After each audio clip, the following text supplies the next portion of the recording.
حضور لازمی چندہ عام جو ہے اس کی شرح 16واں حصہ ٹھیک یا 6.25% ٹھیک خلافت ثانیہ کے زمانے میں ٹھیک ہے. مقرر کی گئی. کیا یہ مناسب نہ ہوگا کہ اس کو ذرا آسان کرنے کے لیے راؤنڈ آف کر کے 6% یا 7% کر دیا جائے 6.25 کے بجائے؟ یہ اگر سلسلہ شروع کر دیا جائے تو پھر یہ کہیں ٹھہرے گا نہیں، بار بار مشکل پیش آئے گی. راؤنڈ کرنا اس لیے ممکن نہیں ہے کہ کرنسیز مختلف ویلیو اور مختلف سب یونٹس رکھتی ہیں. دراصل 16واں حصہ کی اس وقت کی جماعت کے نزدیک حکمت یہ تھی کہ 1 روپے میں 16 آنے ہوا کرتے تھے، تو اس کے لحاظ سے راؤنڈڈ فگر ہی تھی. لیکن 1 پاؤنڈ میں 16 کا عدد نہیں ہے. ایک سڈی جس چیز کی بنتی ہے اس کے بھی اور جو اجزاء ہیں جو اس کے روپیہ بناتے ہیں. مختلف ملکوں میں مختلف کرنسیز کو مختلف شکلوں میں انہوں نے تقسیم کیا ہوا ہے.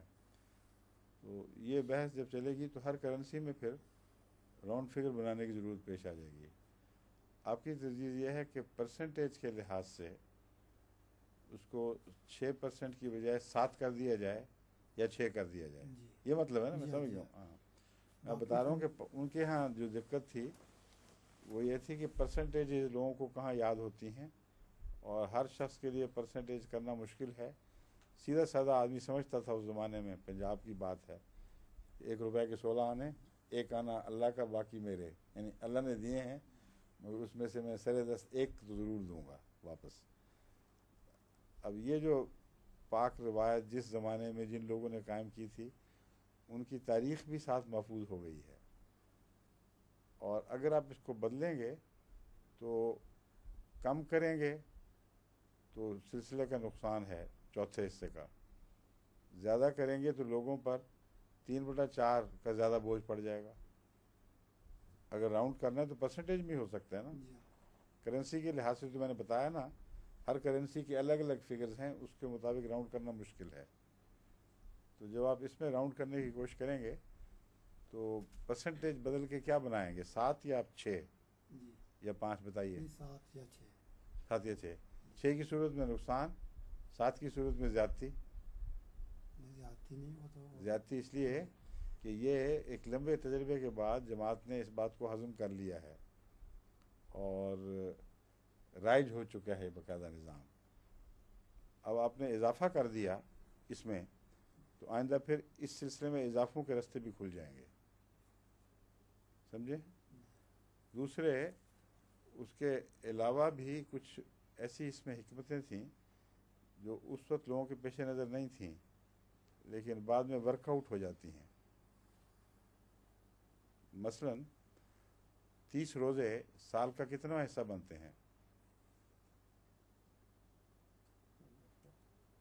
12واں حصہ. ہاں، 12واں حصہ. 12واں حصہ. جی اور 6 روزوں کا اضافہ کر دیں تو کیا بنتا ہے؟ 10واں حصہ بن جاتا ہے نا. جی جی ہیں؟ جی تو رسول اللہ صلی اللہ علیہ وسلم نے بھی 10ویں تک بات پہنچا دی جب 6 روزوں کا اضافہ کر دیا جو ہماری وصیت کی شرط ہے. جی تو عملاً نسبتاً کم چندے سے اس مرتبے میں داخل ہو گئے جو وصیت کا مقام ہے. دینی قربانی کے لحاظ سے، عبادتوں کے لحاظ سے ایک قسم کی وصیت بن گئی. تو بعض دفعہ ایک حکمت کی اس وقت سمجھ نہیں آتی، نہ وہ بظاہر پیش نظر ہوتی ہے، مگر بعد کے حالات بتاتے ہیں کہ اس میں ایک حکمت ایسی بھی تھی جو مالی قربانی کے ساتھ بدنی قربانی کو ہم آہنگ کر رہی ہے. ٹھیک ہے. اور جہاں تک 1/12 ہونے کا تعلق ہے، 16واں نہ ہونے کا، اس میں بھی ایک بات ہے. آپ صرف 16واں حصہ چندہ نہیں دیتے، آپ اس کے علاوہ بعض صورتوں میں زکوٰۃ بھی دے رہے ہوتے ہیں، بعض دوسرے عید بقرعید کے اوپر، بعض دوسرے صدقات کی صورت میں ایسے چندے دے رہے ہوتے ہیں کہ وہ عملاً 12واں ہی بن جاتا ہے آپ کا، کم از کم 12واں ضرور بنتا ہے. تو 2 قدم کا فاصلہ ہے وصیت میں. پھر اگر آپ وصیت کریں تو 6 روزے مزید رکھ لیں تو آپ کا پورا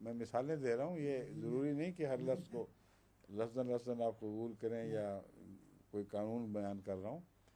میں سوچ کی بعض مثالیں آپ کے سامنے رکھ رہا ہوں. ان نسبتوں سے بعض دفعہ یہ باتیں بھی سامنے آتی ہیں. ٹھیک ہے.